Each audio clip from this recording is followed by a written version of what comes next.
Assalamualaikum warahmatullahi wabarakatuh. Halo semuanya, ketemu lagi sama aku Dinda Ayu Lestari. Aku adalah mahasiswi dari Universitas Medan Area, Prodi Ilmu Komunikasi Stambuk 19. Jadi di sini aku akan menjelaskan tentang apa sih itu komunikasi nonverbal, terutama para bahasa. Jadi tujuan aku membuat video ini adalah sebagai tugas dari UAS. Jangan lama-lama, kita langsung aja ke video pembahasan yang pertama. Komunikasi nonverbal yaitu proses komunikasi di mana pesan disampaikan tidak menggunakan kata-kata. Contoh komunikasi nonverbal ialah menggunakan gerak isyarat, bahasa tubuh, ekspresi wajah, dan kontak mata. Lalu penggunaan objek seperti pakaian, potongan rambut, dan sebagainya, simbol-simbol serta cara berbicara seperti intonasi, penekanan, kualitas suara, gaya emosi, dan gaya berbicara. Lalu selanjutnya kita akan membahas tentang karakteristik komunikasi nonverbal. Komunikasi nonverbal merupakan salah satu bentuk media komunikasi yang berupa mengemas pesan nonverbal dengan cara yang tepat sesuai dengan karakteristik. Adapun beberapa karakteristik dari komunikasi nonverbal adalah sebagai berikut. Yang pertama, kita selalu berkomunikasi. Yang kedua, arti tergantung kepada konteks. Yang ketiga, komunikasi nonverbal lebih dapat dipercaya. Yang keempat, cara utama dalam menyampaikan perasaan dan sikap. Lalu selanjutnya ada klasifikasi nonverbal. Menurut Ray Albert Whistle, 65% dari komunikasi tatap muka adalah nonverbal. Sementara menurut Albert Mehrabian, 93% dari semua makna sosial dalam komunikasi tatap muka diperoleh dari isyarat-isyarat nonverbal.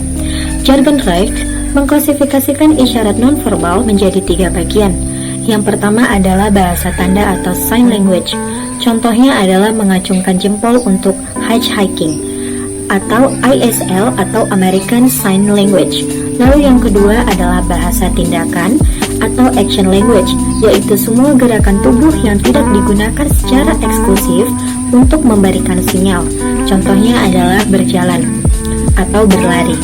Lalu yang ketiga adalah bahasa objek atau object language, yaitu pertunjukan, benda, pakaian, dan lambang nonverbal bersifat publik lainnya seperti ukuran ruangan, bendera, gambar, musik, dan sebagainya. Selanjutnya adalah bentuk komunikasi nonverbal yang lain atau lanjutan dari pembahasan ketiga sebelumnya. Yang pertama adalah komunikasi lingkungan, yaitu lingkungan dapat memiliki pesan tertentu bagi orang yang melihat atau merasakannya. Contohnya itu ada jarak, ruang, temperatur, dan warna. Lalu yang kedua adalah komunikasi penciuman, yaitu komunikasi penciuman merupakan salah satu bentuk komunikasi di mana penyampaian suatu pesan atau informasi melalui orang yang dapat dihirup oleh indera penciumannya. Yang ketiga adalah komunikasi penampilan, yaitu seseorang yang memakai pakaian yang rapi atau dapat dikatakan penampilan yang menarik sehingga mencerminkan kepribadiannya. Hal ini merupakan bentuk komunikasi yang menyampaikan pesan kepada orang yang melihatnya. Lalu yang keempat, yaitu yang terakhir adalah komunikasi cita rasa, yaitu komunikasi yang merupakan salah satu bentuk komunikasi di mana penyampaian suatu pesan atau informasi melalui cita rasa pada suatu makanan atau minuman. Adapun jenis-jenis komunikasi nonverbal, yaitu diantaranya adalah gerakan tubuh, gerakan mata, ekspresi wajah, sosok tubuh, penggunaan jarak atau ruang, kecepatan bicara, volume bicara, keheningan, sentuhan, para bahasa, penampilan fisik, bau-bauan, konsep waktu, diam, warna, dan artefak. Nah, selanjutnya kita masuk pada pembahasan inti dalam komunikasi nonverbal, yaitu para bahasa atau biasa disebut dengan para language. Para bahasa atau vokalika atau vocalics merujuk pada aspek-aspek suara selain ucapan yang dapat dipahami. Menurut Toyatas, para language adalah kualitas suara nonverbal, pengubah suara, dan ujaran independen yang diproduksi atau dikondisikan di daerah yang tertutup oleh rongga supraglotis atau dari bibir dan nares ke faring, rongga laryngeal atau rongga infraglotal, atau paru-paru dan kerongkongan, serta intervensi saat keheningan yang kita gunakan secara sadar atau tidak sadar. Yang dimaksud di sini ialah kata-kata yang bukan komunikasi verbal. Nah, selanjutnya dalam para bahasa itu biasanya dipengaruhi oleh faktor geografis atau budaya serta pemaknaannya bergantung pada kondisi dan lingkungannya. Jadi di sini saya kasih contoh beberapa kata yang sama namun berbeda arti tergantung dengan budaya dan geografisnya. Kata yang pertama adalah kata bujur. Dalam KBBI atau Kamus Besar Bahasa Indonesia, bujur artinya lintang dari suatu bidang. Misalkan bidang tanah seperti itu. Namun dalam bahasa daerah khususnya bahasa Karo, bujur itu artinya pengucapan terima kasih. Jadi ketika berbicara kata bujur di daerah Karo, itu artinya kita mengucapkan kata terima kasih. Lalu yang kedua ada kata comel. Dalam bahasa Melayu, comel itu artinya manis atau lucu, merujuk pada kata sifat. Namun dalam bahasa Sunda, comel berketerbalikan dengan arti dari bahasa Melayu.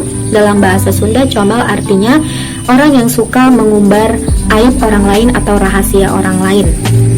Adapun contoh-contoh para bahasa, yaitu ada nada atau tinggi rendah, kecepatan berbicara, intensitas suara atau volume, intonasi, kualitas suara atau kejelasan, warna suara, dialek, suara serak, suara sengau, suara terputus-putus, suara gemetar, suitan atau siulan, tawa, erangan, tangis, gerutuan, desahan, dan lain-lain.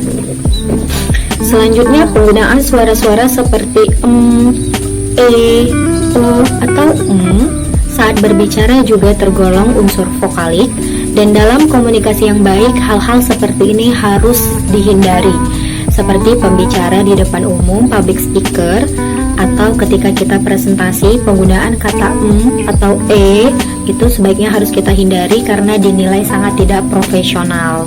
Jadi para bahasa juga mengacu pada dimensi vokal tetapi non-verbal dari pembicaraan. Para bahasa mengacu pada cara kita mengucapkan sesuatu dan bukan pada apa yang kita ucapkan. Selain tekanan atau tinggi rendahnya pengucapan kata atau pitch, para bahasa mencakup karakteristik vokal lain seperti kecepatan atau rate, volume, dan irama atau rhythm. Contohnya ada pada kalimat "jadi selama ini kamu cantik" yang tertera dalam video ini. Jadi orang-orang akan menganggap bahwa kata ini memiliki dua arti. Yang pertama arti yang bersifat positif dan arti yang bersifat negatif. Jadi ketika seseorang berbicara kalimat "jadi selama ini kamu cantik", artinya orang tersebut benar-benar mengatakan hal yang sebenarnya, bahwasannya orang yang dia tuju itu memang benar-benar cantik. Lalu untuk arti yang negatif adalah ketika orang tersebut mengatakan hal "jadi selama ini kamu cantik" seperti ini, "jadi selama ini kamu cantik". Nah, seperti itu. Jadi orang tersebut seperti menyindir atau mengejek orang yang dia tuju. Nah, itu tadi penjelasan mengenai komunikasi nonverbal juga para bahasa. Semoga teman-teman dapat mengerti apa yang aku sampaikan dan semoga dapat bermanfaat juga bagi teman-teman semuanya. Jangan lupa like dan subscribe channel aku supaya aku bisa buat video-video selanjutnya. Aku mohon maaf bila ada kesalahan kata-kata atau penyampaian. Semoga kalian suka sama video aku dan sampai jumpa dengan video-video selanjutnya. Dadah, assalamualaikum.